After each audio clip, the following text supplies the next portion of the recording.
Namo Vishnu Krishna Pastaya Bhutale Shimate Bhakti Vedanta Swami Namini Namaste Saraswata Devi Gaurupani Pacharani Nirvisheshunyavadi Paskachai Desatarani. So, Hare Krishna, good morning. Today I will speak again on humility, but especially humility as a key to developing spiritual emotions. That you may remember last week we spoke about the knowledge behind humility, but knowledge what makes us humble, that and the vision of a humble person. We mainly explored the principle of Rupa Goswami last week, explained in the verse Anya Bilasta Sunyam Jnana Karmadhanavatam Anukuliyana Krishna Nusilnam Bhakti Uttama. So, Anya Bilasita Sunyam, Anya Abhilasita, all other desires should be zero. Only the desire to please Krishna should be there. No desires in our service to Krishna to get something in return, that to get some profit out of it, or to get free from suffering or whatever.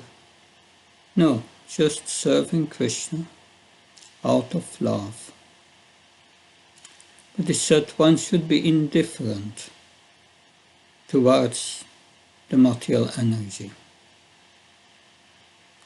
So one may say, I'm indifferent, so I become indifferent to everything in this world. I just don't care. Does it mean that? No. It's not a meaning. There's a misunderstanding. It means indifferent in regards to our sense gratification. That we are not interested to get some profit out of it for our senses.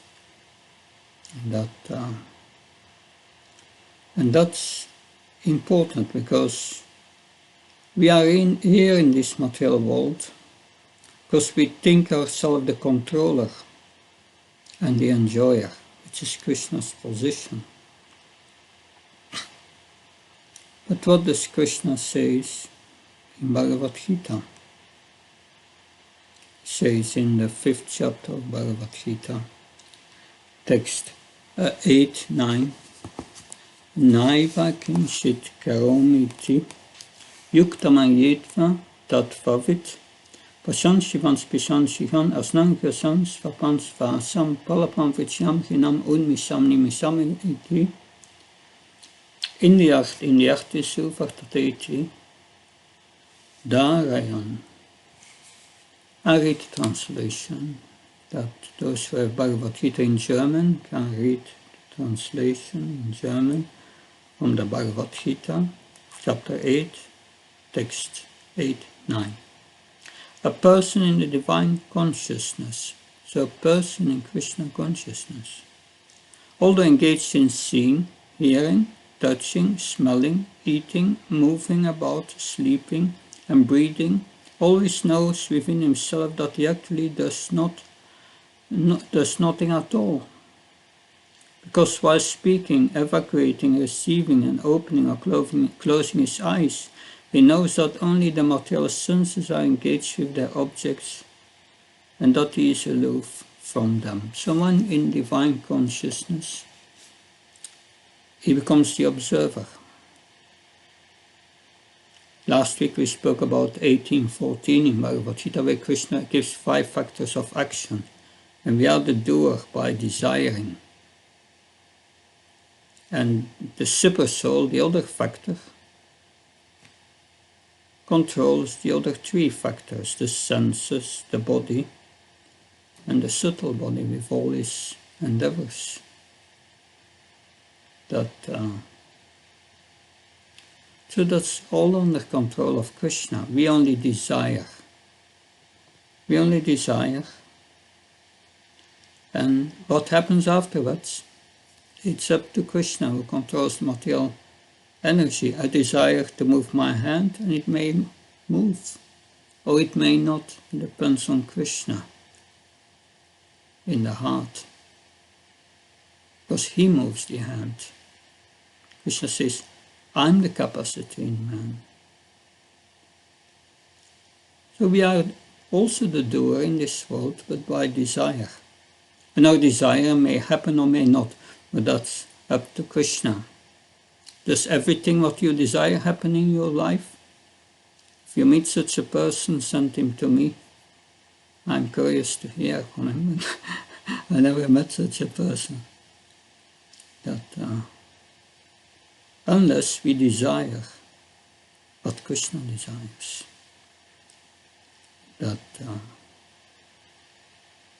So we are the doer by desiring, but we are not the doer. The doer is Krishna. And if we know that, we become humble. And our vision of the world changes. Then we see, as Krishna is described in 6.30 of Bhagavad Gita, Yomam Pashati Sarvata Sarvam Samaya Pashyati Tasyam Napanashami Sasame Napanashati. 6.30 Bhagavad Gita, chapter 6, text 30. For one who sees me everywhere and sees everything in me, I'm never lost and he's ever not lost to me. If you know that we only desire, then we become the observer, and then we see how Krishna does things to us, how Krishna does things to others. So one sees Krishna constantly. One does not see the material energy. One sees Krishna doing things in this world.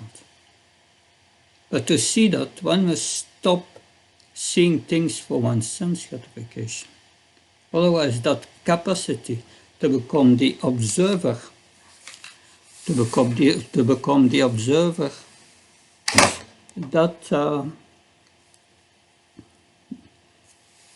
capacity will not develop. It requires humility. Humility means understanding I'm not in control. The ultimate controller is Krishna. But it's my duty to endeavor and to try my best.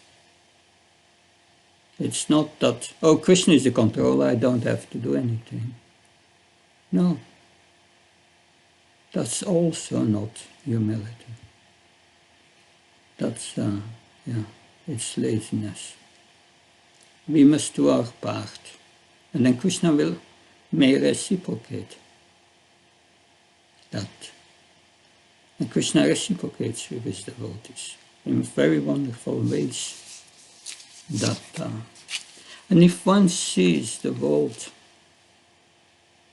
Krishna acting through the world, and then one starts to feel transcendental pleasure within.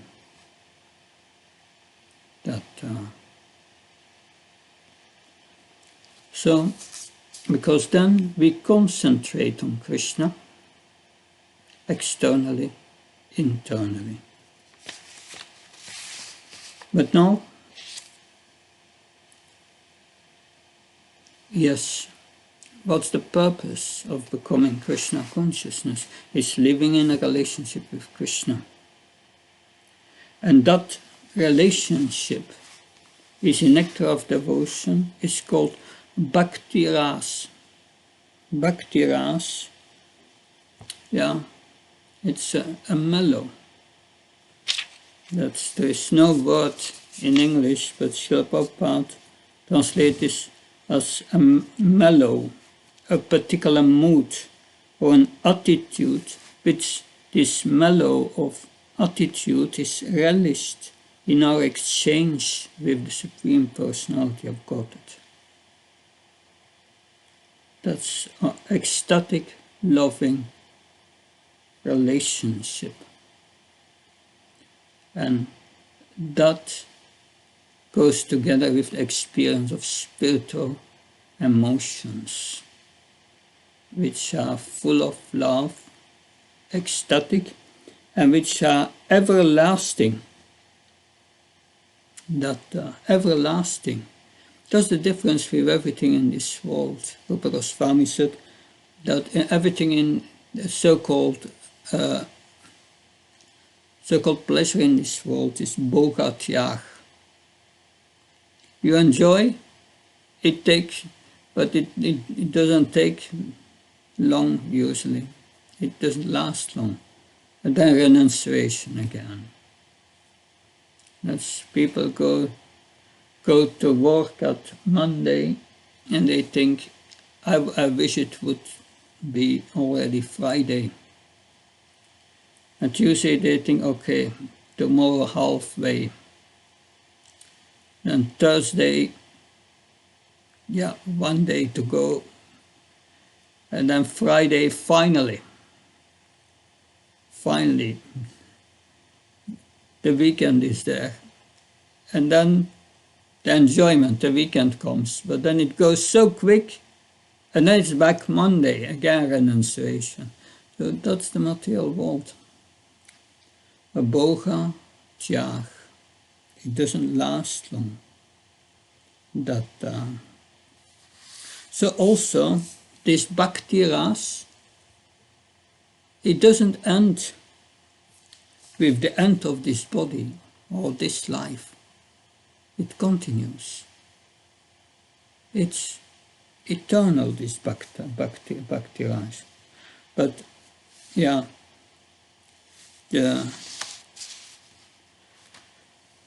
of course, we have also rasas or exchanges, emotions in this life, that in social life, in family life, that's feelings of nationalism, socialism, communism, whatever. But all this experience in this world, they do not guarantee that when next life will be human life. Not at all. But so this bhakti ras, or devotional service, this Krishna consciousness, will bring auspiciousness to our lives. But how to experience these spiritual emotions, spiritual emotions of this bhakti ras are feelings experienced in our services, in our relationship with Krishna. So spiritual life is full with emotions, but it's different from the emotions in this life. These temporary emotions, when related to our body, our family, and so on, we should act out of duty, but otherwise be indifferent towards it, not aspire for it, do it out of duty. Now, Krishna speaks about obstacles to come to the spiritual platform. These obstacles that are Tvesha and Raga. Raga, Tvesha, attachment and aversion. It's all about attachment, positive or negative, to things, to temporary things in this world. Thinking we will get some happiness from it. Temporary relations in this world, and think we get some happiness from it. But what prevents us to feel these spiritual emotions, and Queen Kunti speaks about that in the Srimad Bhagavatam. Shanmashvra Shruta Shibir Edamana Vadam Pumam Naivrat Tadidatum Fant Famakinshana Gocham. So Queen Kunti said, one must be materially exhausted first. That means give up this tendency to enjoy things in this world. And she said there are mainly four things that prevent us to pray feelingly for Krishna, with spiritual feeling. All right, spiritual feeling. Four things that prevent us: Janma, Aishvarya, Shruta, Shibir. So one who tries to improve himself with respectable parentage, the translation said, thinking, yes, I'm born in a good family, aristocratic, and yes, therefore I'm very fortunate. I'm such and such high elevated person. Or Aishvarya, one has great opulence in life. Or Shruta, one has academic titles and good education, is proud of it. Or beauty. These four things are given to us to Krishna by our past activities. But it belongs to Krishna. He gives our beauty. He gives our capacity to learn and become educated. He gives us the opportunity to acquire wealth, or be born in a good family. It belongs all to Krishna. But we think, yeah, I'm proud of it, that like capacity in man, whatever you can do, whatever capacity you have, it's done by Krishna, because he controls the material energy. So if we are attached to these things, if we are attached to our family, to our country, beauty, education, money, and so on, then that's not humble. That's a cause of pride. We think, I'm better than the others because I have these things. But these things do not belong to you. It's given to you to be used in Krishna's service. I was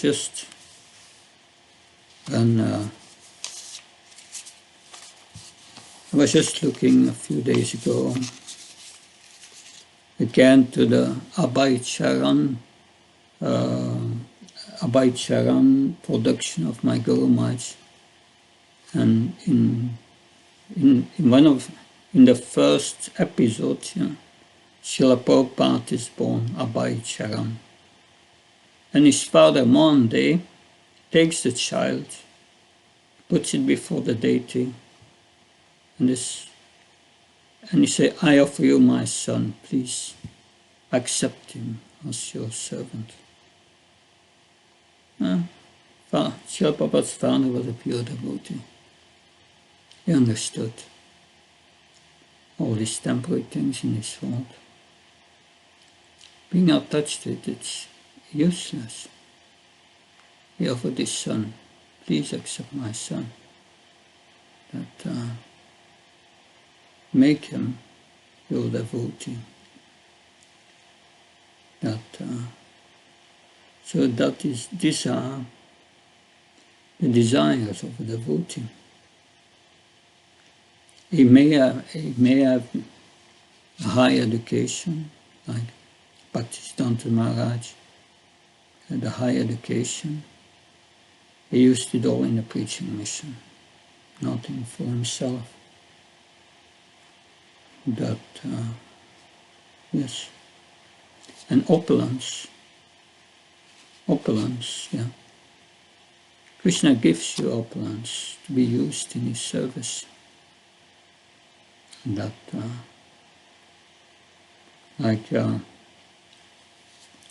Swayambhuva Manu is in the Bhagavatam.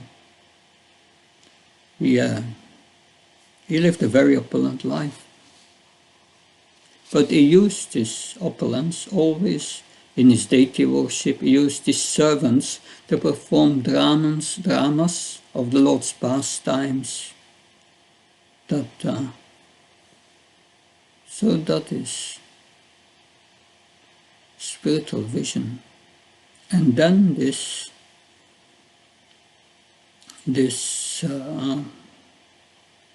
spiritual feeling will develop. As long as we too attached to this world, this feeling, this bhakti ras will not develop. But in a more practical way, how can we develop and awaken this pure love for Krishna,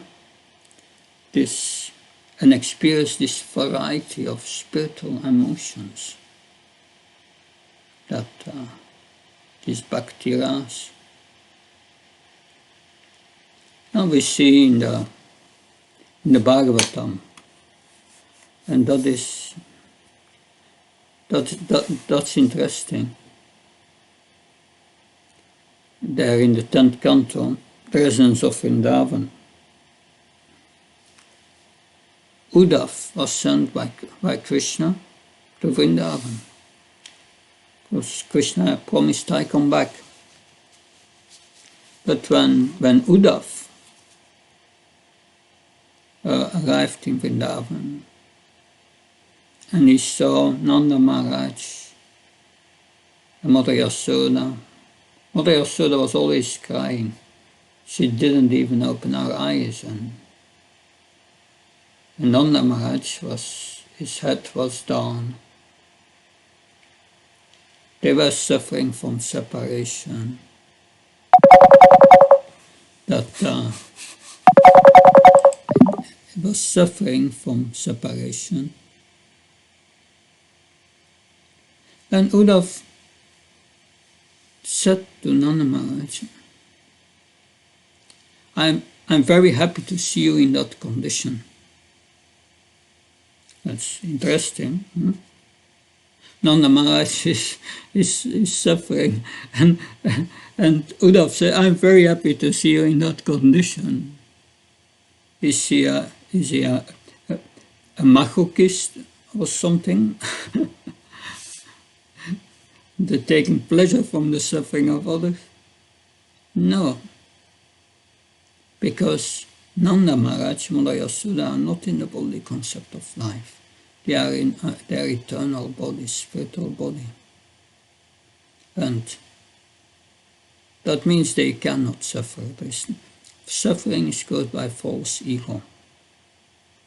So their feelings of suffering, their feelings of separation for Krishna is the highest spiritual ecstasy you can imagine, the highest pleasure. And it has nothing to do with the suffering of this world. It's a spiritual emotion that is difficult to understand for us conditioned souls. But all spiritual emotions are full of ecstasy, love for Krishna. But how can we develop this through the chanting of the holy names.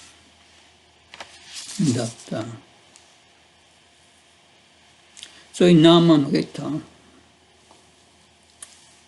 which is a compilation on all instructions of Srila Prabhupada on the holy name, we can read, pure love for Krishna elicits the most sublime and lofty emotions of the soul. So the soul has its own emotions.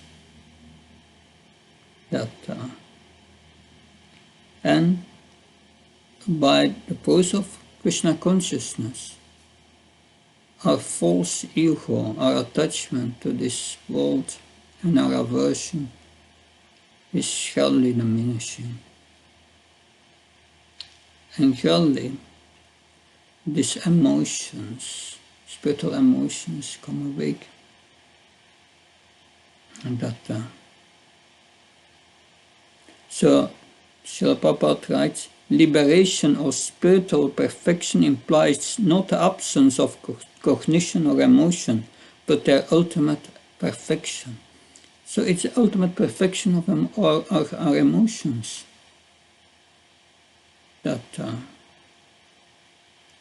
Spiritual emotions are emotions experienced in the service of Krishna. If we do puja for the deity, yes, we can have feelings. So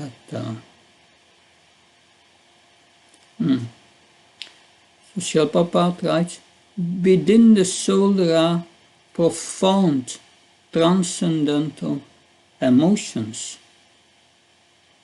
Profound, transcendental emotions, they are there. But they are now dormant as long as the soul sleeps in Maya, material illusion. So as long as we don't give up our attachment and aversion in this world, these transcendental emotions are sleeping, not active. But such sublime emotions awakening with the awakening of pure spiritual consciousness. So they will awaken. That's Srila Prabhupada explains in Nectar of Instruction, text 8 in the purpose that in the beginning there is Varana Dasa, one must accept the holy name, chant the holy name, and so on. Then one becomes purified. And then one will come to Smarana Vasta. That's 5 stages. In the beginning, sometimes we chant, sometimes we remember Krishna, sometimes not.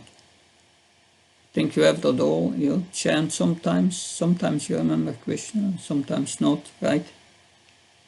But then the idea is, if we become purified, that the time we remember Krishna becomes longer, and the time we forget Krishna becomes shorter.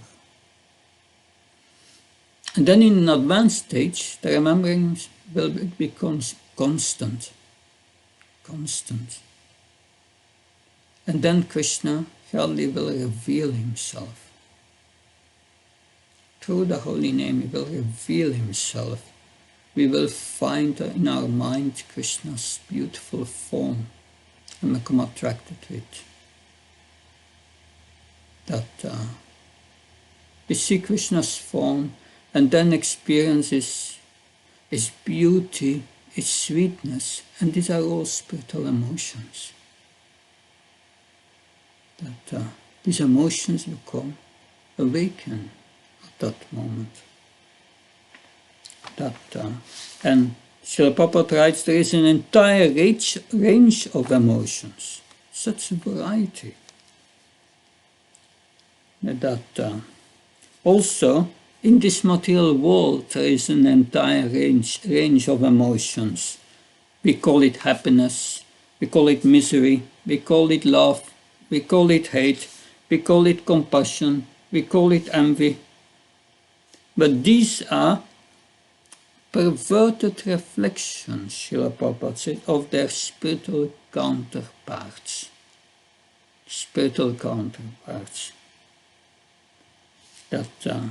But these spiritual emotions, they are in absolute purity, and they are experienced only by fully realized souls within their eternal relationship with Krishna. And so, when the soul has awakened to pure love of Krishna, it tastes infinitely sweet flavors of a wide variety of spiritual emotions, emotions that are variegated manifestations of spiritual ecstasy. Spiritual emotion is spiritual ecstasy, deep feelings of love for Krishna.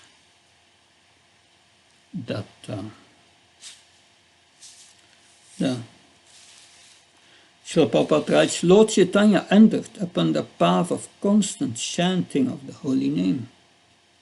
When such chanting invokes intense spiritual ecstasy, he wondered whether he had lost his sanity. So his spiritual master, Svarapuri, gave him the holy name, and he started to chant this holy name, and Lord Chaitanya was thinking he became mad. But because of Lord Chaitanya, is Krishna himself, is absolutely pure. So when he chants, immediately ecstasy. So he approached the spiritual master and asked, what do I experience? And Ishvara Puri said, yes, this is the greatest mercy.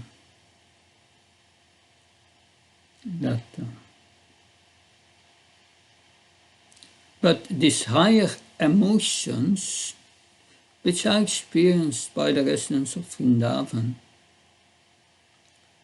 they are not available for those who worship Krishna in awe and reverence, like in Vaikuntha. They have also spiritual emotions, but not the higher emotions of relationship in friendship, parental love, conjugal love. That's typical for the residents of Vrindavan. They are situated in a higher spiritual knowledge, love for Krishna.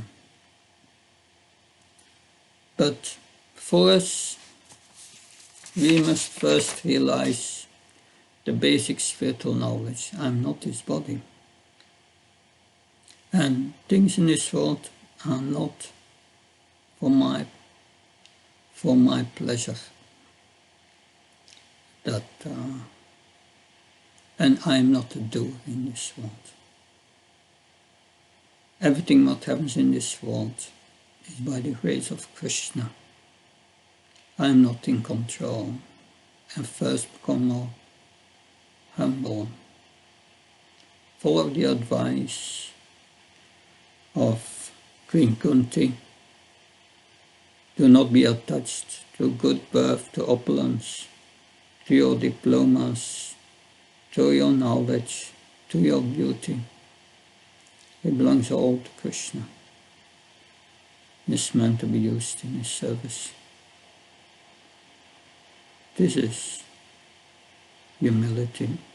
Humility leading to the development in spiritual emotions. Although we are not complete pure yet, we are in the process. And those who are intensely engaged in deity worship, they have some sense of this spiritual feeling of emotions you experience when you worship the deity. If you bathe the deity every day and you dress it nicely, that's offer the best food. It gives pleasure to our heart. And that satisfaction comes from the service. But generally, devotional service. The service must become devotional. And that's internal. Bhagavad Gita 5.21 says, Payast prasesa saktatma vindat atmani yat sukham, sabhama yog yuktatma sukham akshamasnate. Such a liberated person is not attracted to material sense pleasure, but is always entranced, enjoying the pleasure within. In this way, the self-realized person enjoys unlimited happiness, for he concentrates on the Supreme. So we concentrate on the Supreme to our service. We concentrate on the Supreme to deity worship, chanting of the holy names, hearing from the Bhagavatam, and so on.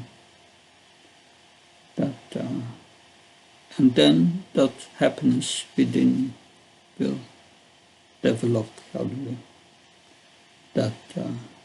And as it develops, we become naturally disinterested in the temporary material enjoyment and relationships in this world.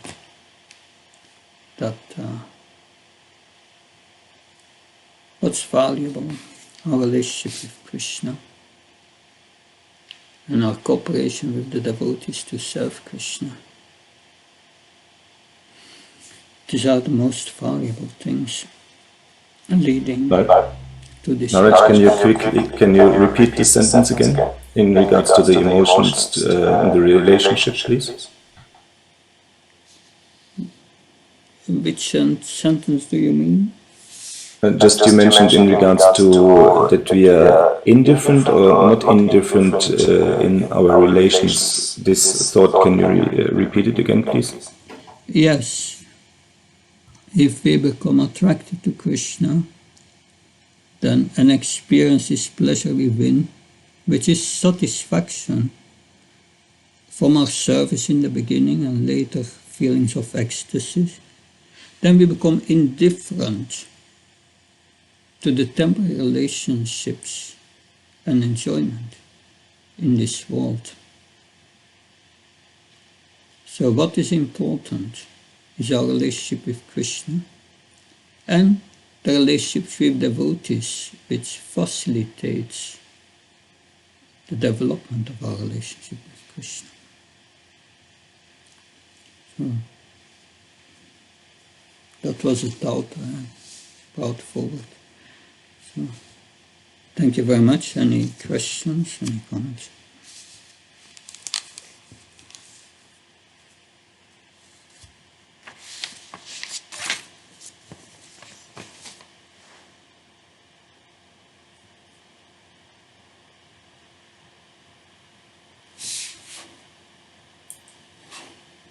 If nobody has, then I have actually many questions. Okay. But maybe anyone else wants. Okay.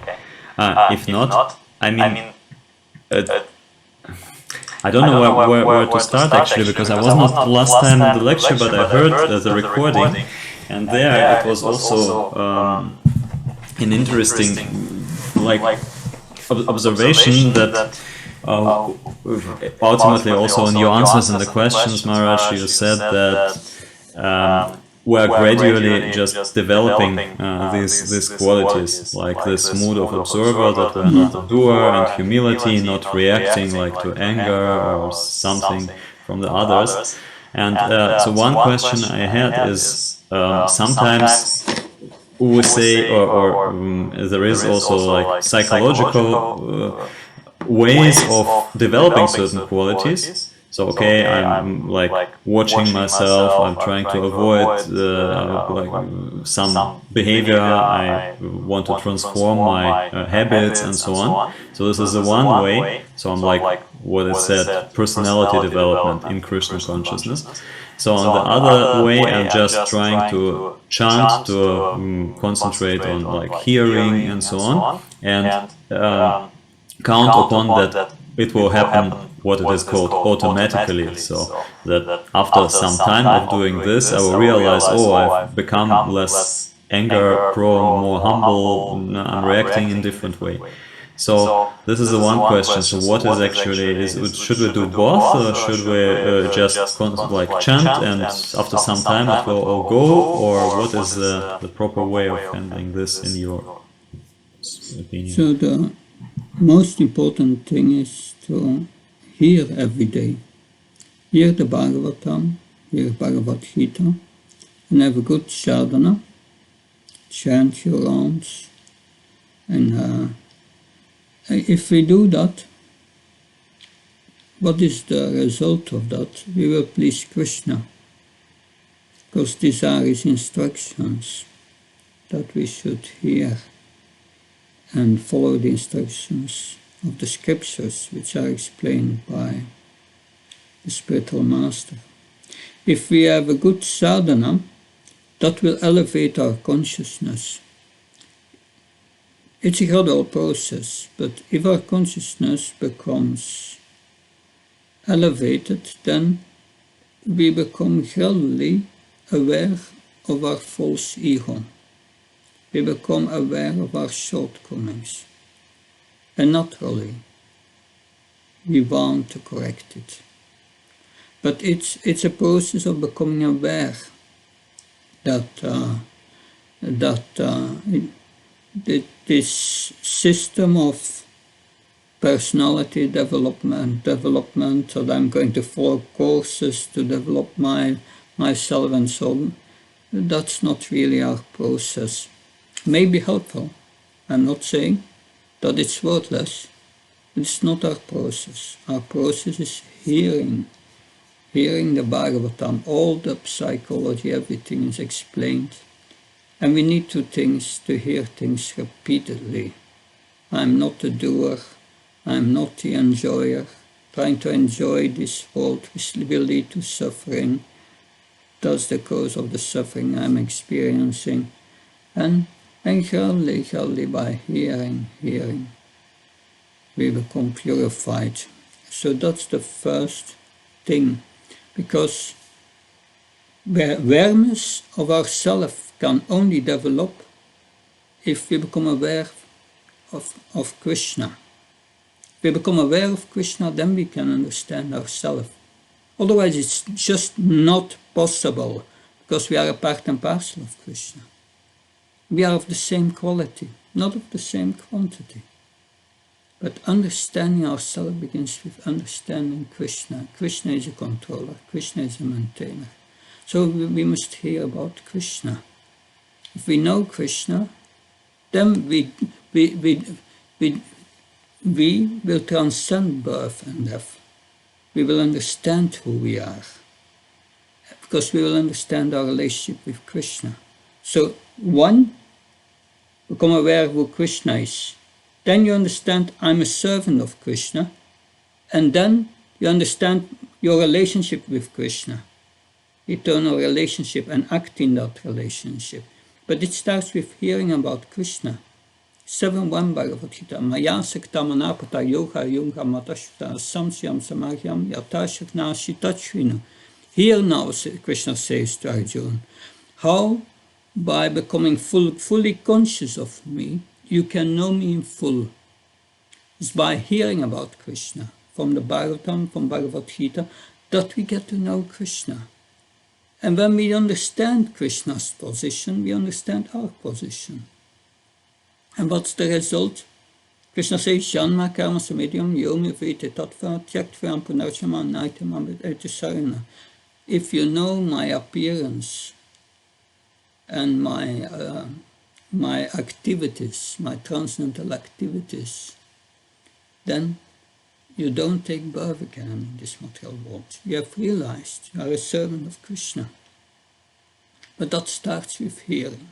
So the first point is hearing. If you don't hear daily about Krishna from the Bhagavatam and from Bhagavad Gita, progress will be very difficult. And what we hear, we must bring in practice. You need guidance of devotees to bring that in practice. If you bring that in practice, you become purified and you develop all good qualities. No need to endeavor separately to develop these qualities. That will develop. Not really develop, it's already there in the soul. It becomes uncovered, your spiritual qualities. That's what's happened. So does that help? Yes, Maharaj. So, if I understood correctly, our real process is like to connect with Krishna through hearing, through chanting and sadhana. And these supplementary things like psychology and so on, they might help, but the core of our process is different. Like the transformation happens through hearing, chanting, and so on. Yeah. Modern psychology goes against the spiritual psychology, as explained in the Bhagavatam, goes many times against it. So it can sometimes be harmful. But at the same time, some aspects could be helpful. If your mind is too disturbed, then you cannot chant, you cannot read. You may need the help of a psychiatrist to get your mind again in a balanced state. That may be needed.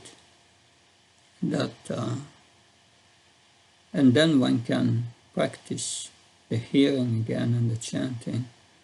Unfortunately, that's sometimes devotees are in such a condition that in this age we have to be very careful to be always balanced in we do, that we don't come in such a condition. That therefore be grounded in sadhana and hearing about Krishna will prevent it. Any other question? Maybe someone else again. Otherwise, I have at least one more.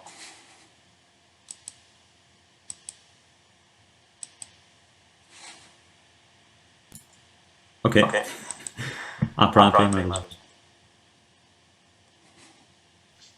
Hare Krishna Maharaj, please accept my humble obeisances. Earlier, I tried to, you said deity worship will develop transcendent spiritual emotions. Here, I tried to balance deity worship and children.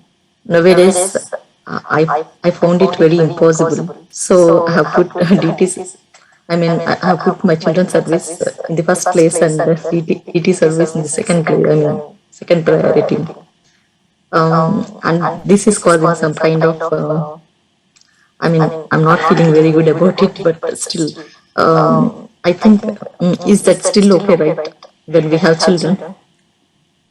I remember Srila Prabhupada asked a similar question, but someone asked a similar question to Srila Prabhupada. That Srila Prabhupada said, you are a mother. Your service to Krishna your service to Krishna is taking care of his children. So in that sense, this is a priority. But it's important that we don't see this as something separate from Krishna. We have to see our children as Krishna's part and parcels, and it's our duty to dedicate them in Krishna consciousness. But it's good also to study in deity worship, because if you worship the deities nicely, the children will see that. And the children will be also educated in it. That I saw, One day, Srila Prabhupada's father, in the early morning and in the evening, he was doing always his puja. That it doesn't take so long, 10 minutes. That and offering all the food to the deities. That so it's good to combine it. If you don't have so much time for the deities, then restrict it to a minimum. But I would not give it up because it's an example for the children also. So we see that yeah. Anyway, these are my thoughts on it. Is that helpful, Mother Panapriya? Thank you, Maharaj. I'll try to do that. Good.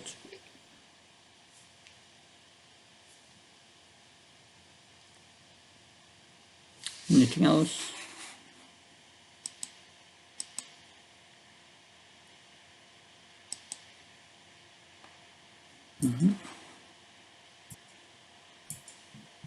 Pradhan Gopika Mataji, you wanted to? Hare Krishna Maharaj.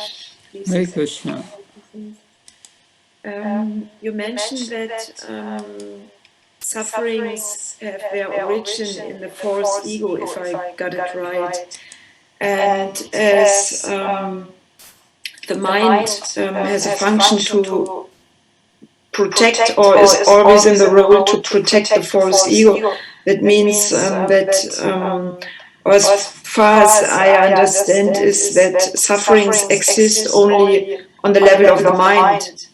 And because Maya exists also just on the level of the mind. May I ask you to elaborate on this? Yeah, that's explained also in 11th canto of the Srimad Bhagavatam, that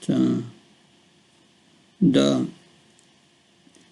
question there discussed is, what is experienced as suffering? And the answer is, the experience of suffering is experienced in the mind by the false ego, by our identification with the body. That it's not only the suffering, it's also the pleasure. The pleasure is as illusory as the suffering, both. That you may focus on suffering, but the pleasure is also illusory. So therefore, that the attitude of a devotee towards suffering and pleasure is explained in many verses in Bhagavad Gita. But it's explained in Bhagavad Gita in the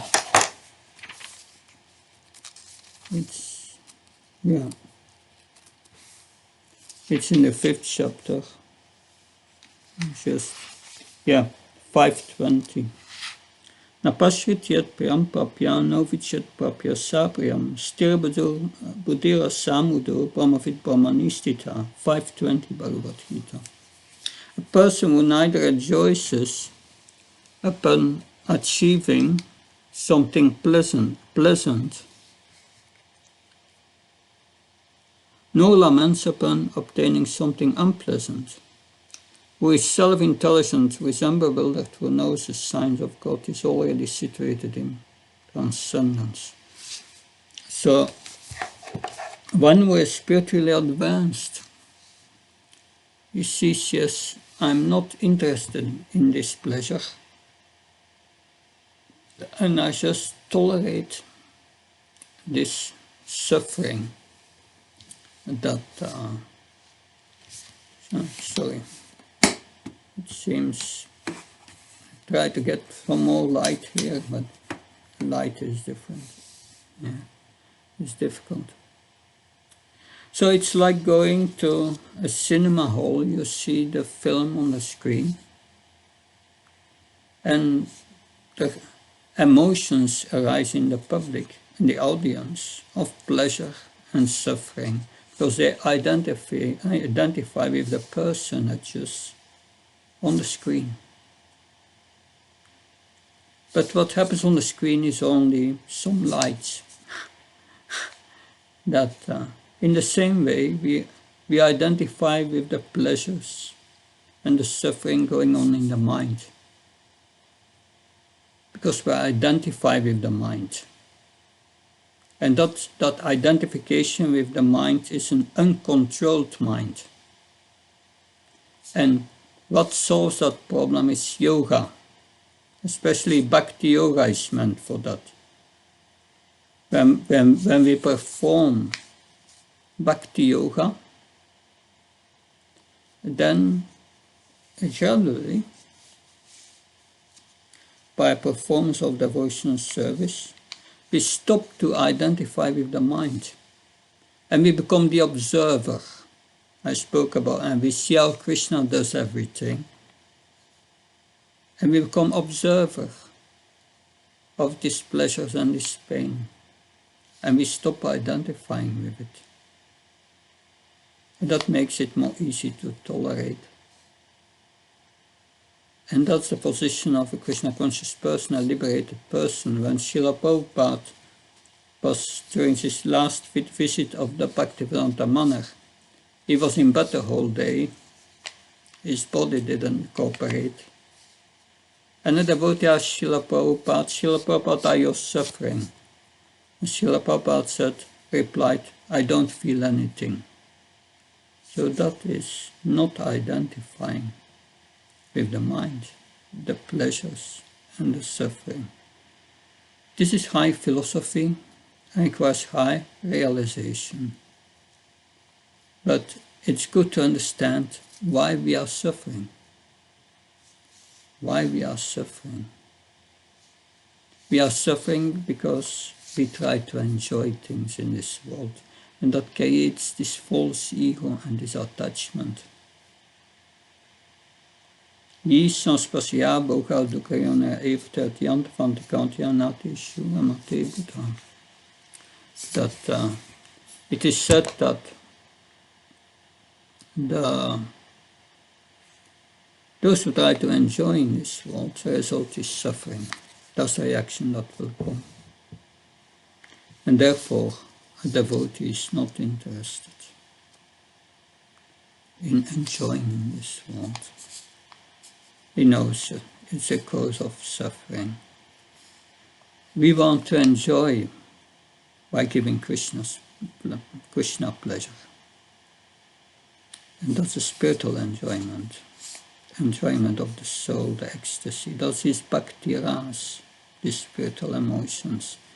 And that remains eternally. If we have that in our mind, no false ego, we forget about the body.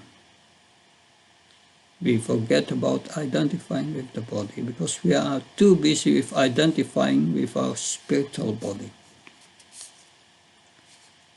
Does that make sense? Yes, thank you. Just one question connected to that. You mentioned that there's a lot about it in the 11th canto of Srimad Bhagavatam. Do you mean the story of the Avanti Brahmana, or where is it to be found? It's of course in the 11th canto we have the 24 spiritual masters. But after that, Krishna starts to speak about symptoms of liberated and conditioned souls. That's fun. You can read from chapter 10 till 15. And there it will be explained that Krishna explains how to go from the conditioned to the liberated souls. And then he has a whole chapter explaining the process of jnana yoga, that Ashtanga yoga, and finally comes to bhakti yoga, that Bhakti Yoga was the ultimate method to get rid of the false ego. But it's not only about getting rid of false ego by renunciation of this world, by becoming the observer. That's not the purpose. The purpose is to go beyond renunciation, and that's the love of the Vrajavasis. But it's nicely explained there. It's like a second Bhagavad Gita, but with much more details.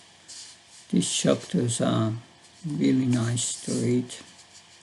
And then also Krishna gives there also instructions. I think it's chapter 15 on deity worship. That Krishna speaks about many things we do in our daily practice. Krishna says it directly. Sometimes devotees wonder, where is this coming from? That we have to fast on Ekadashi, that we have to celebrate festivals and how to offer things to the deities. Krishna gives so many details about deity worship there. Very nice. So, of course, we should maybe first read the rest of the Bible, but these are special chapters. Hare Krishna. Thank you. Anything else? I don't know if we have time. I have time. Okay. Then maybe, if I hope the devotees are okay with that also, I'll ask maybe one more question. I mean, there is so much in this world which is constituting the diversity which we enjoy. So there is like, when we see the news in the newspaper or website or on TV, so there are like politics, sports, economy, entertainment, this and that, and in each of this there are so many like different styles, forms and whatnot, and so this is like overwhelming, and you can just unlimitedly enjoy this, especially in modern world where information is so accessible. And then we have the the alternative which Krishna consciousness gives us. It's sometimes, if we think from the material point of view, it is like not so impressing. So okay, we will come to Vrindavan and then we will make like cow dung platters and like I don't know what, and go into the forest and collect some flowers and make a garland for Krishna. So if we just compare it like for the mind, so the material world seems much more attractive. Of course, theoretically we understand that there's emotions in connection to Krishna, and then like the whole Sambandha Gyan we have. But from this point of view, it is kind of difficult to imagine that it will be much more fulfilling and diverse and nice than what we have here. And then we're even thinking, so there are also like these quotes by devotees: if there is no pizza, like Italian devotees say, in the spiritual world, I won't go there. If there is no soccer, football, I won't go there. And this is kind of logical to understand. So how can we understand that this is actually attractive, more attractive than what we have here? Thing is that as long as we are attracted to things in this world, we stay in this world. Because if all the things you mentioned that you think are attractive are sense gratification for the mind or for the body.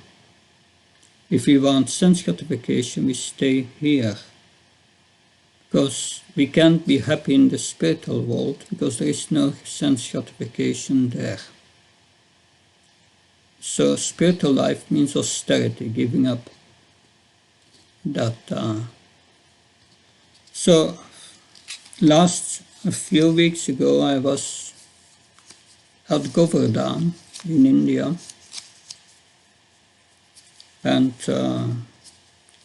I'm a board member of the Bhagavat Mahavidyalaya.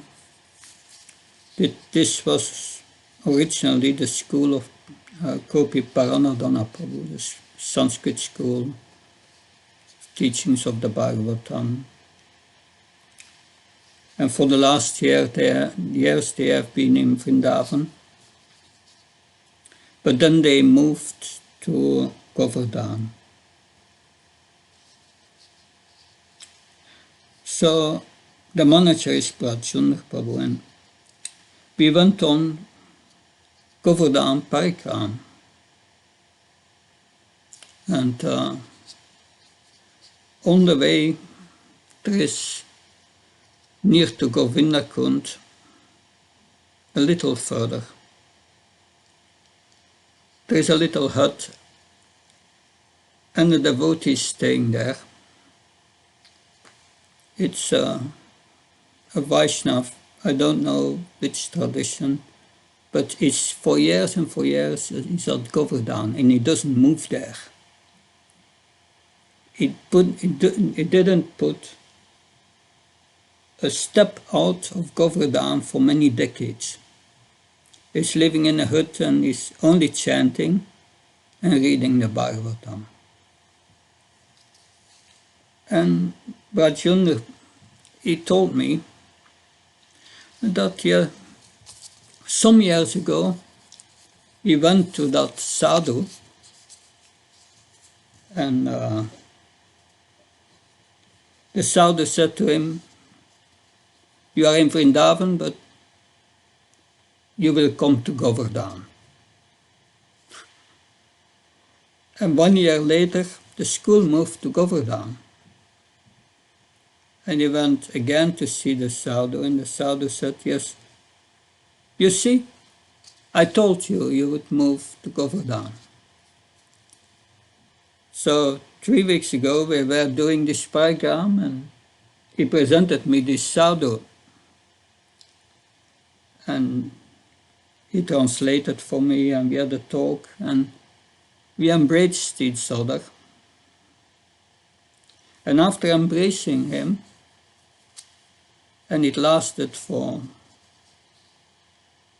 some time, I felt such an ecstasy. I became completely ecstatic just by embracing him. I found that very interesting. If you feel this higher pleasure, these higher emotions, everything in this world becomes without meaning. This so-called temporary pleasure of the body which is food for worms, soon everything is over. It's not intelligent to be attracted to temporary things. The more to things in this world you are attracted, the more doomed you are. But it requires purification. It requires purification of your intelligence first. Because it's by our intelligence that we become purified. Vitaragamaya apram manmaya mam upashvata bhavogana tapasa buddhavatmavan agata. Bhagavad Gita 14. One becomes free from attachment, fear and anger, because that's our problems in this world. That we may become attracted. I read every day the news. Every year I was preaching for 2 months in the Ukraine. But I read the news because I want to know what's going on for my preaching. It's disgusting, all this news. It's just disgusting. It's about attachment, fear and anger. But one comes free from attachment, fear and anger, Krishna says, by purification of one's intelligence, which comes from hearing about me. And when one's intelligence becomes purified, then one develops love for me. So, being attracted to dead things in this world, one is doomed. Then, to all these sense enjoyers, I say, good luck that you tried out. That's all I can say on it, Babu. Does that help? Good, thank you. I was very happy to be with you. I'm trying my best to explain these points on humility and how humility is the key to spiritual life. Without becoming humble, as Lord Chaitanya said, Trinata Pisvisnet or Visesne Amana Manadina Kirtanya Sadari. Without humility and tolerance and giving up all honor and giving all honor to others, then one cannot be successful in spiritual life, in the chanting, which is our main practice. But if we become humble, then from this chanting all these spiritual emotions will appear. Thank you very much. Hare Krishna. Jai Prabhupada.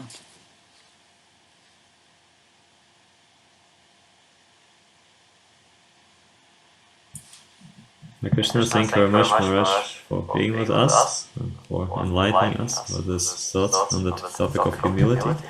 Govinda Prabhuji, do you want to tell something? Wonderful, Maharaj. Thank you so much, and we are looking forward having you soon again with us. I will keep in touch with you. And Hare Krishna. Jai Prabhupada. Thank you. Jai. And I hope your Wise account is still active. Then I can send something there. If not, please let me know if you have a different account. No, that's still active. Thank you so much. Okay, wonderful. Jai Prabhupada.